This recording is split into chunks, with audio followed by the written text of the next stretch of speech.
What's on your mind tonight? Ye- Well, so recently, I've been speaking to Chat GPT about just multiple things. You got the flat Earth, and you got what else you got? Um, the question of evil, the problem of evil, and I basically dialed that down to one specific line, and it's like, would you blame uh, gravity because you fell? No, that's the same thing to say, hey, is God good all the time, or is he bad because you happen to have a bad experience because of your suffering in your human experience? How would you? I mean, I feel like it's a good one. It kind of two birds, one stone with the gravity thing. But how would you talk about the problem of suffering here? Yeah. Were you telling me that ChatGPT gave you that gravity answer? Kind of. I've been feeding it a couple things, and then he just kind Okay. of kind of shot back out something else. Okay. So Interesting. All right. Yeah, man. The concept of suffering. The problem is mankind not doing what God asks. That's what creates the suffering. Because put it yeah, like this, brother. If you are, um, let's use a modern analogy of a gaming programmer, right? So you're coding a game. You tell all the players in the game to do these parameters within the code. They decide to go outside the code, and suddenly you set glitches. You know you got the characters not receiving the benefits of their programming to actually enjoy the game because they're not following their programming to do what the coder asked them to do, commanded them to do.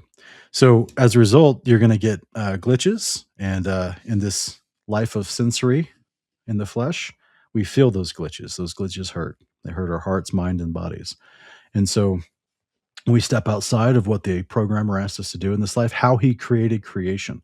That's why when he talks about in Second Chronicles 7:14, that if my people who I call by my name would turn from their wicked ways and seek my face, I'll heal their land. So that is a follow-up to what he already promised them back in Leviticus 26, how he made the creation when he said, when you stop doing my commands to you, which is the creator's wisdom, you're going to suffer these bad things. And he explained that he goes through a list of bad things both in Leviticus 26 and Deuteronomy 28. And those bad things, some of them are having to do with how the creation revolts against you. So the other characters in this game start revolting against you. The creation itself starts revolting against you. And your own mind and body, as it explains in Deuteronomy 28, will start revolting against. You'll start going mad. You're going to start, all your relationships will break down, both with your interpersonal, with your family, as well as your community, and then extending into creating enemies of other people's outside of your community that will come and attack you. Whereas the opposite contrast is if you do what he has programmed, how this world works with his law, with his what his law is just his way of living, his being, his character choices. When you do what he's actually commanded you, you're going to have peace within your family. You're going to have soundness of mind. You're going to have produce producing at the right time out of the ground. You're going to have good weather like you should. You're going to have peace even with your enemies. So everything that was designed to go right within this game for your character will start to go right.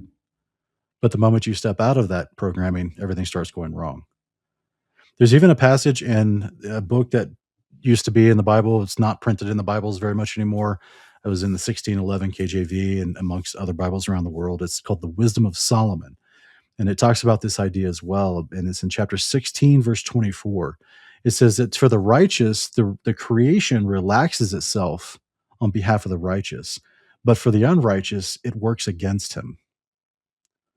So when Christ in Mark 5, when he is awoken from his nap and he stands up on the boat and his disciples are freaking out because of the storm, and he stands up and he calms the storm, and the wind and the weather obeys him, just like the wind and the weather obeyed Elijah in 1 Kings 18. That's because they were righteous men who are doing the programming, and the rest of the programming is organized to react positively to you. So that's an extreme big situation, right? Where you actually can command the wind and the weather and it obeys you. His disciples were amazed at this. But they shouldn't have been, because they should have understood Leviticus 26 and Deuteronomy 28 and Wisdom of Solomon, all things which had been written previously about, beforehand. But they weren't men that they were. That's why he chose them to be disciples. These were not men that were studied yet. he was still discipling him, right?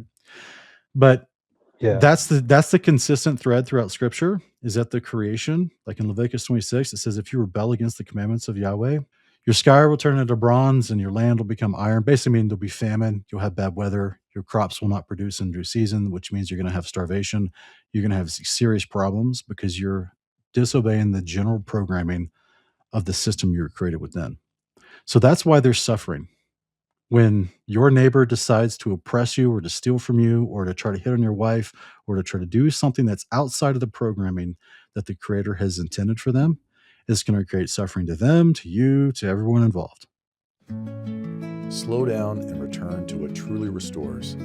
Our Sabbath Rest blend was created for all to enjoy, a comforting blend of organic herbs traditionally used to calm restlessness and invite deep, peaceful rest. Perfect before bed or while observing the day of rest with the Most High. The Tree of Life blend draws from organic natural herbs, thoughtfully crafted to support balance and renewal. Best enjoyed a few times each week with a touch of organic raw honey. Two blends that are crafted with care for a moment of peace in every cup.